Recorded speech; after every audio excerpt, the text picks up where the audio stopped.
This is Lucidism Unfiltered, the podcast where we cut through the noise and reclaim your mental freedom. No rules, no limits, just raw, unapologetic truth about life, wealth, love, and living without boundaries. Are you ready to challenge everything you thought you knew? Then you're in the right place. Hit subscribe now so you don't miss out on the conversations that are rewriting the future. And hey, if you're feeling it, leave a review and let us know how you're living free. Today, we are discussing a groundbreaking new book called Get Rich the New Way, which offers 20 steps to wealth and abundance in the new era. It is written by the Danish author Leonhard Lapinel, and it will really expand your view of wealth and how the old way of becoming wealthy and abundant is fading away. Enjoy the show. Okay, so we've got a fascinating topic today. You guys sent in tons of sources about wealth. Yeah. But not just like, monies. This is about a bigger shift, something called the Aquarian Age. Right. Have you heard about that at all? I have, yeah. It's kind of a buzzword these days, but I think it represents a really big shift in how we think about abundance. It pushes us to look beyond just, the material things and think about what really creates a rich and fulfilling life. So like, instead of chasing after all those dollar signs, it's more about going inward and cultivating things like freedom, health, meaningful connections, like all the things that you can't really buy but are ultimately more important. Right. Yeah, absolutely. And this book, the one we're diving into today, Get Rich the New Way, really emphasizes that point. It even says that the old ways of building wealth are becoming obsolete, like quickly. Wow, that's a big statement to make. So what's making the author think that those old systems are failing? Well, just look around, right? Yeah. We're living in a time of just crazy technological advancement, economic stuff happening, societal changes, and the things that used to, guarantee security, like a steady job, the stock market. Those things just aren't that reliable anymore. Yeah. People are burning out. Yeah. They're feeling disillusioned. And I think a lot of people are starting to realize that maybe, just maybe, there's a better way. Yeah, it's funny because, while some people might think this is just a bunch of new age stuff, I think a lot of people are sensing that intuitively. Like there's got to be something different. Right. And maybe this whole Aquarian Age way of thinking, maybe that's how we navigate all the craziness. And the book actually says that we should embrace chaos as an ally. Yeah. It even uses examples like, you remember 2008, the financial crisis? Oh, yeah. And even the COVID pandemic to show that, disruptions are difficult, but they can create huge opportunities if you're willing to adapt. Honestly, big disruptions like that kind of make me nervous. But you're right. Those events, they forced a lot of innovation. The gig economy, that blew up after 2008. And so many businesses, they had to go digital during COVID, out of necessity. Right. And I think if people hadn't adapted, who knows where we would be. Exactly. It's like the book uses this analogy of riding a wild river. You can fight the current and get totally exhausted, or you can learn to navigate it, use that energy of the rapids to move forward. Oh, that's a good analogy. Yeah. So maybe that's something for everyone listening to think about. Have there been times of chaos in your own life that have led to some unexpected opportunities? Maybe, losing a job ended up with you having a more fulfilling career, or a tough breakup forced you to focus on yourself. Right. Yeah. It's all about perspective. Absolutely. It's all about how you look at it. Yeah. Seeing the potential in something that might seem negative at first. Yeah.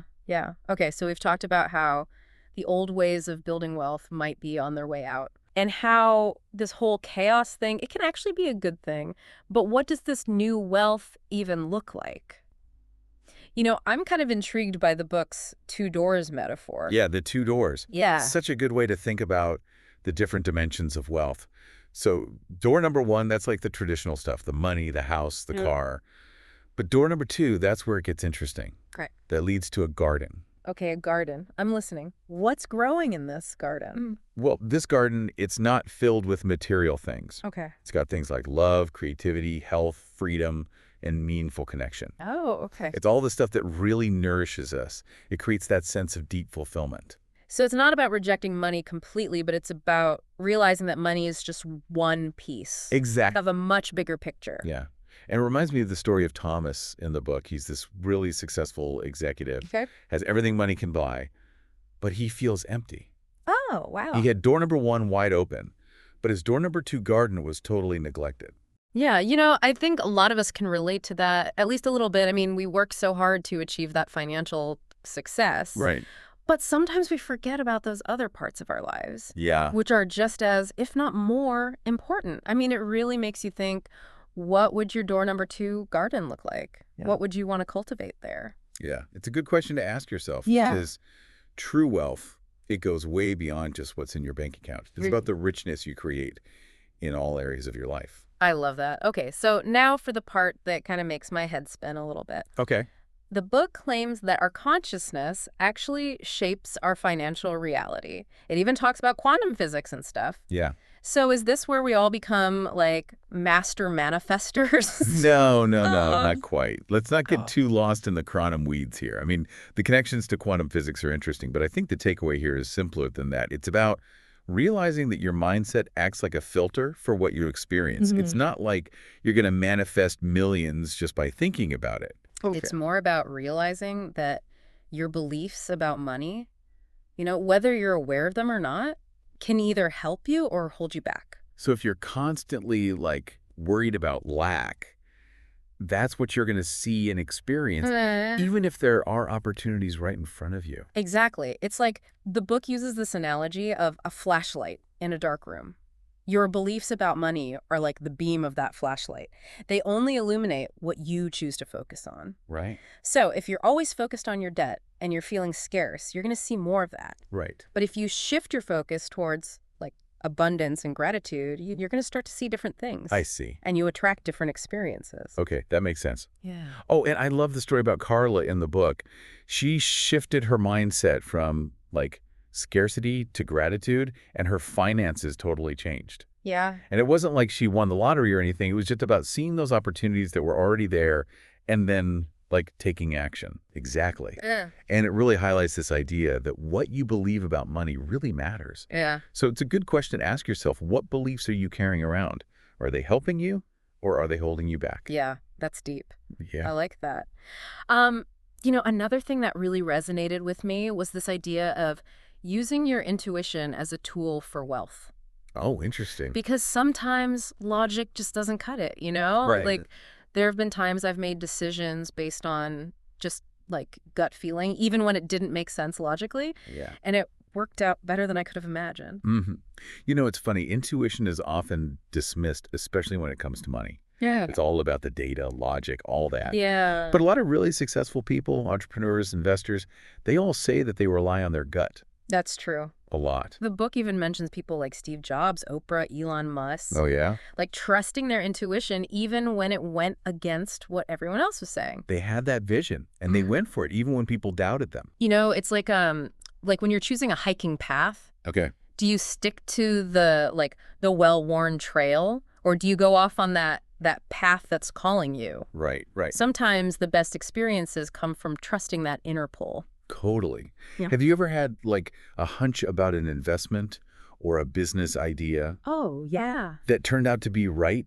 even if you couldn't explain why at the time? Totally. That's your intuition. Yeah. It's a powerful tool. It's like, we're not just talking about spreadsheets and financial plans here. Right. We're talking about being more aware Yes. of ourselves and those little nudges that we get. Your inner voice. Yeah, that can guide us. Yeah, it's about a more holistic approach to wealth, realizing that it's an inner journey too, not just an outer pursuit. Oh, I like that. Okay, so we've explored the old ways of doing things, the limitations of that. Yeah. And we've started to get into this new paradigm. Right. I think I'm ready to dive a little deeper. The book talks about upgrading our mental software from, like, scarcity 1.0 to abundance 2.0. Love that. I love that visual. Tell me more. Yeah, so imagine your beliefs about money. They're like the operating system running in your mind, right? So scarcity 1.0, that's like the default program for most people. It runs on fear, limits, that feeling of not having enough. It's like being on a hamster wheel. Yes. You're working so hard, but you never really get ahead. And you're always chasing the next dollar, never feeling secure. Yeah. Yeah, I feel that. The book, it uses this metaphor of a bathtub with a missing plug. Uh-huh. So with scarcity 1.0, no matter how much money you pour in, it just keeps draining away. Oh, wow. You're always worried about losing what you have, never Yeah. truly feeling abundant. Right. But Abundance 2.0, that's about plugging those leaks and creating a system where wealth can build up Okay. and flow freely. So how do we do that? How do we upgrade? Yeah, it's not as simple as clicking a download button, but the good news is we have the power to reprogram our thinking. Okay. The book talks about affirmations and visualizations, like coding techniques for Abundance 2.0. Oh, It's about consciously choosing new beliefs about money got it. and mentally rehearsing the reality you want to create. So instead of focusing on what you don't have, you start focusing on what you do have and what you're grateful for. Exactly. You shift your inner landscape to match the outer reality you want. That's so powerful. So what would your Abundance 2.0 look like? What limiting beliefs would you rewrite? That is a great question. It's a question we all need to ask ourselves. Yeah. Because the more you understand your current operating system, the better you can upgrade it. Yeah, I like that. This is giving me a lot to think about. Okay, I want to move on to something that's really relevant to me personally. The book talks about energy management. Oh, yeah? Being the new time management. Why is that shift so important? Because I'm a total overscheduler. I'm always trying to squeeze in one more thing, and I end up burned out. I think a lot of people can relate to that. Yeah. You're not alone. Our whole culture glorifies the hustle. Always be productive, achieve more, more, more. We treat time as the most valuable resource, Yeah. but it's really our energy that fuels us. It's like trying to run a marathon on an empty stomach, right? Yeah. You might have all the time in the world, but without the energy, you're not going to get anywhere. Exactly. And that's where energy management comes in. Okay. It's like recharging your batteries Yeah. as much as you discharge them. Recognizing your natural energy cycles, honoring your limits, making sure you get enough rest. That's so true. I'm someone who tries to power through fatigue thinking I'm being productive, but I just end up making mistakes Right. and feeling resentful Yeah. and probably getting less done in the end. You got to work smarter, not harder. Rest and rejuvenation are not indulgences, they're essential. That's so important. Yeah. So are you prioritizing rest or are you running yourself ragged? That is the million-dollar question. Yeah. Honestly, I'm working on it, trying to be more mindful, making sure I get enough sleep, learning to say no Yes. to things that drain my energy. A process. It's a process. It's not perfect, but I'm feeling better already. That's great. Yeah. Okay, let's dig into this idea of creating wealth by focusing on genuine value. The book calls it alchemy. Ooh, alchemy. Yeah. What's the magic formula? I think the key is shifting your focus from how can I be successful to how can I provide value. Oh, interesting. It's not about taking wealth from others. It's about creating something that genuinely benefits them, something that solves a problem, brings joy. I really believe in that. It's about service, not just self-interest. Absolutely. And the book tells this story about Maya. Okay. She's an artist who was struggling to make ends meet until she started painting pet portraits. She tapped into a genuine need. People love their pets. Oh my God, yes. And she was able to use her skills to create something beautiful and valuable. I love that story. It shows you that wealth creation doesn't have to be complicated. Right? It can be about finding a way to use your talents to serve others. It's like baking. Yeah. Your skills and passions are the ingredients, and you have to find the right recipe that people want. Ooh, that's a good one. It's like, what are your unique ingredients? What problem can you solve? Or what joy can you bring? That's where it all begins. Exactly. When you focus on providing genuine value, abundance just flows naturally. Yeah. It's less about chasing money, more about creating something meaningful. And that brings us to the concept of detachment as a path to wealth. Oh, wait, hold on. Yeah. How can detaching from money actually help you build wealth? Doesn't that, go against being financially responsible? It's a common misconception. Detachment in this context is not about ignoring your finances or being reckless. Okay. It's about letting go of that desperate energy that can surround money. Got it. When you're chasing money from a place of fear or scarcity, you're creating resistance. It's like what you resist persists. Exactly. It's like the book uses the analogy of a gardener. You plant the seeds, you take care of them, but you don't obsess over the outcome. Right. You trust that the plants will grow in their own time. So it's about surrendering control a little bit. Yeah, allowing abundance to flow naturally. And a big part of that is cultivating a sense of enoughness, gratitude for what you already have. Okay. That opens up space for more to come in. You know, it's so easy to get caught up in comparing yourself to others, always wanting more. It is, but there's always going to be someone who has more than you. Yeah. The key is to focus on what you have. Right. Yeah. And appreciate it. So it's not about ignoring your financial goals, but it's about approaching them from a place of peace rather than fear. Exactly. Okay, I love that. Now let's talk about collaboration. Yeah. The book says it's key to success in this new era. It even uses a jazz band as an analogy. I love that analogy. Think about a jazz band. Yeah. Each musician shines individually, Right. but the magic happens when they all come together, Right. playing their part, listening to each other, improvising. Yeah. The whole is greater than the sum of its parts. It's like when you're working on a project with a team and everyone's in sync and you create something amazing. Exactly. And the same thing applies to wealth creation in the Aquarian Age. Mm-hmm. That old model of competition, it's giving way to collaboration. Right. Think about Airbnb, Uber, they're all about shared resources. Yeah. It's like we're realizing we can achieve so much more when we work together. If you want to go fast, go alone. If you want to go far, go together. Yes. Perfect quote. So who could you collaborate with? What skills could you combine Good question. to create something even bigger? Yeah. I think that's something I need to think more about because I tend to just do my own thing. It's a powerful shift to make. Yeah. When you embrace community, you create more abundance for everyone. Okay, I love that. Before we wrap up this part of our deep dive, I want to talk about the emotional side of money Sure. because money can bring up so much anxiety, Oh, yeah. even if you're doing okay financially. Definitely. It can trigger all sorts of things. So how does the book address that? Well, emotional wealth is not about ignoring those feelings. It's about learning to manage them. Right. You can't pretend your emotions don't exist. Yeah, that's true. You need to find healthy ways to cope Right. and create inner peace even when things feel shaky. Yeah. It's like, think of a ship captain in a storm. Okay. You can't control the weather, but you can control how you respond to it. Stay calm, adjust course, and trust your ability to get through it. It's about resilience. Exactly. Knowing you can weather any storm. Yeah. So what are your biggest financial fears?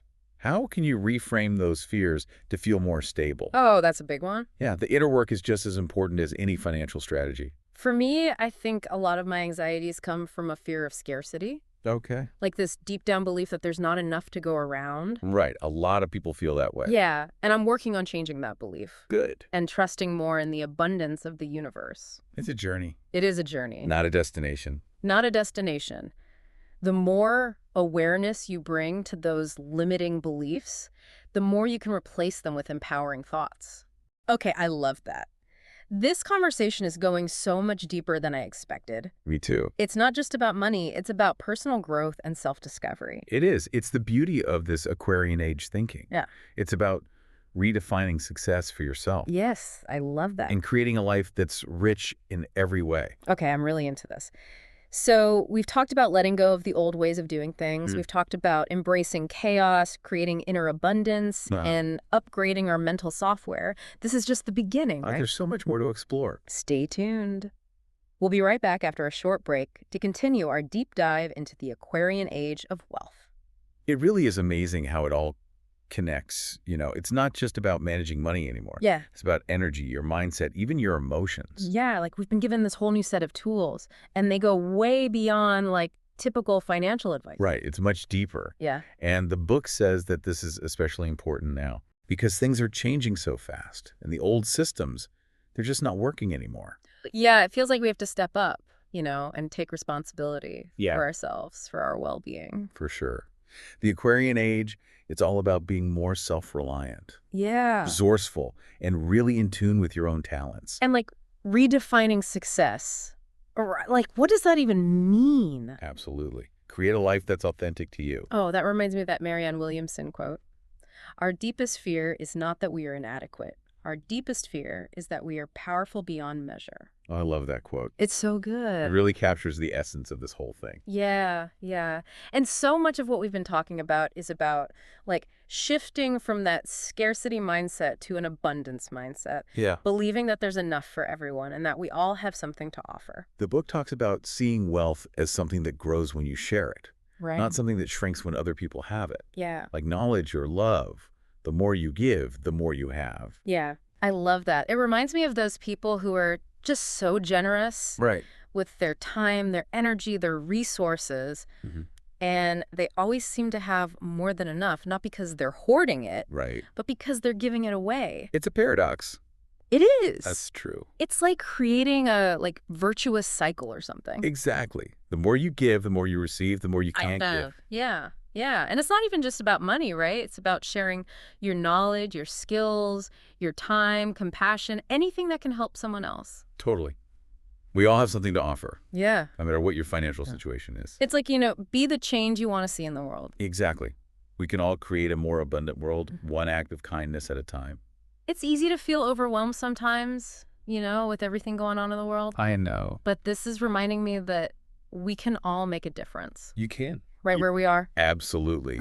And that feeling, that empowerment, is what helps you through the tough times. Yeah, because we can't control everything. No. But we can control our thoughts, our actions. The book talks a lot about resilience. Okay. Bouncing back from setbacks, adapting, keeping going when things are hard. It's like building those inner muscles, Yes, exactly. So you can handle anything. And just like building physical strength, it takes time, effort, consistency. Yeah, it's an ongoing process. For sure. The book gives some good advice on how to build resilience.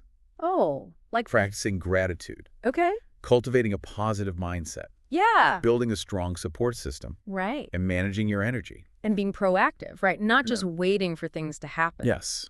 Take charge of your life, even when things are uncertain. And part of that is taking charge of your financial security, too. Absolutely. We can't rely on those old models anymore. Yeah. You have to educate yourself, make informed decisions. The book mentions diversification, too. Oh, yeah. That's crucial. Not just with investment. Right. But with your income, too. Like having multiple streams of income. Exactly. So you're not dependent on just one job. Especially now with so much job insecurity and the gig economy booming. It's about having options. Right. Having a safety net and being able to adapt. And the book also talks about tapping into your creativity, finding ways to make money from your passions.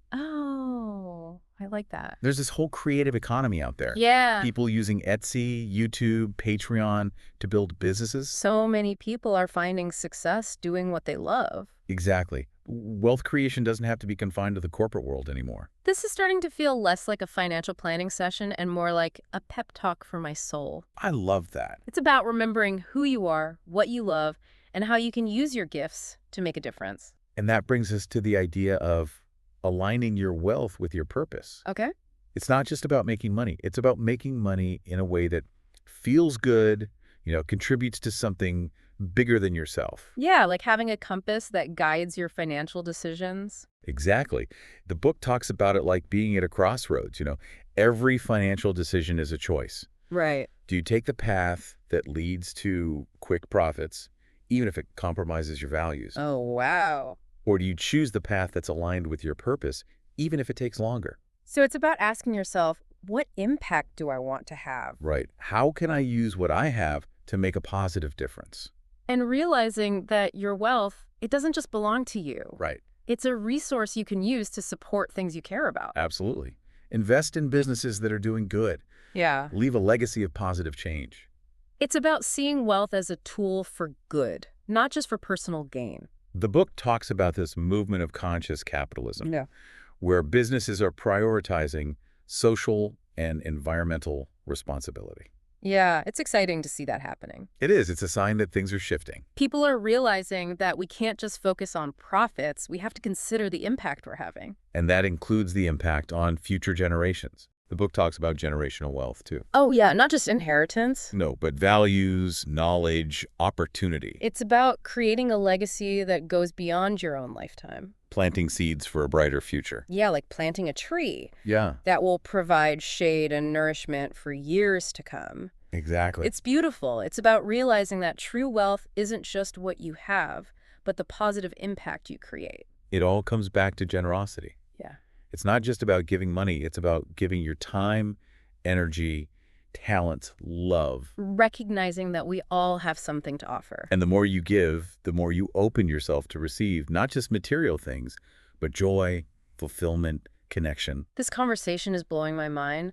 Wealth isn't about what you have. It's about who you are and the impact you have on the world. And realizing that we're all in this together. So as we wrap up this part, I'm feeling really inspired, but I also have a question. How do we actually live this way, in a world that's still so focused on money and stuff? That's a really good question. We're in a transition, right? So it's not always easy. Yeah, But I think the key is to focus on what you can control. right. Your own thoughts, your actions, your choices. Like creating those pockets of abundance even amidst the chaos.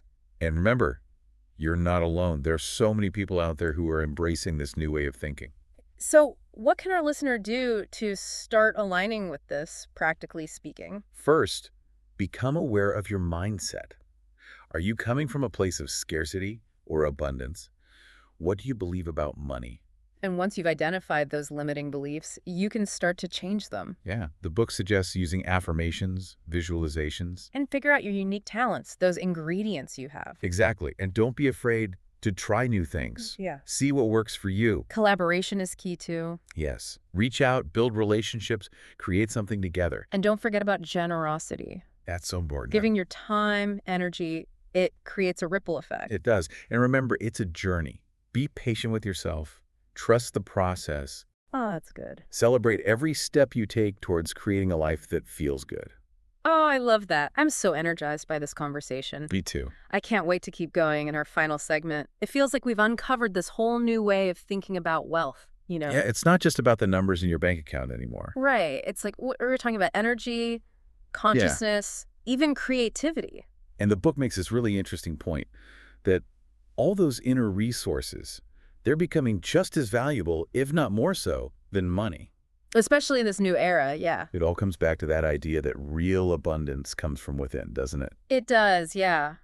Cultivating gratitude, trusting the flow, believing in your own potential. And being able to bounce back Yeah, that resilience. when things get tough. Yeah. That's what combines success now. It's not about avoiding those tough times, but like you said, navigating them. Yeah, using those challenges to become even stronger. You know, one thing that really resonated with me was this whole idea of ethical wealth creation. Oh, yeah, that's huge. It's not just about making money. It's about making it in a way that feels good. Aligned with your values. Yeah, and contributes to something bigger. Right. Because we're all connected. And our actions have consequences. The choices you make with your money, your resources, they can have a huge impact. It's like we have to ask ourselves some hard questions. Yeah, like where did this money come from? Yeah. Who might be affected by how I'm using it? Right. Am I supporting something I actually believe in? It's about becoming more conscious, more intentional. Yeah, as consumers, investors, business owners, everything. And using your wealth to create real positive change, not just for yourself, but for everyone. Leaving a legacy you can be proud of. Right. Planting that tree that'll provide shade for years to come. And speaking of legacy, the book talks about generational wealth. Oh, yeah. And again, it's not just about inheritance. It's about so much more than that. Right. Passing down values, knowledge, opportunities that give the next generation a real chance. It's about financial literacy, generosity, sustainability, all of that. Showing them how to create a better world. Because we're all part of this bigger story, this lineage that goes way beyond our own lifetimes. And the choices we make today affect everyone who comes after us. It's powerful. So as we wrap up our deep dive into this Aquarian Age of Wealth, what's one final piece of advice you would give to our listeners? You know, I would say take one small step today. Whatever feels doable for you, it doesn't have to be huge. Okay. Start a gratitude practice. Maybe reach out to someone you want to collaborate with. Yeah. Or it's just take a few minutes to really visualize the future you want to create. Small, consistent actions That's that lead the- to big changes over time. It's a journey, not a destination. Trust your intuition and never stop believing in yourself. I love that. Thank you so much for joining us on this incredible deep dive. We hope you're feeling inspired to create a life that's both prosperous and purposeful. It was my pleasure. And until next time, keep seeking, keep growing, and keep shining your light. If you want to find the book, Get Rich the New Way, it is now available at all major internet bookstores, such as Amazon, Google Books, Apple Books, Barnes & Noble, Kobo, and many more. You can find a link in this podcast description or just search for it.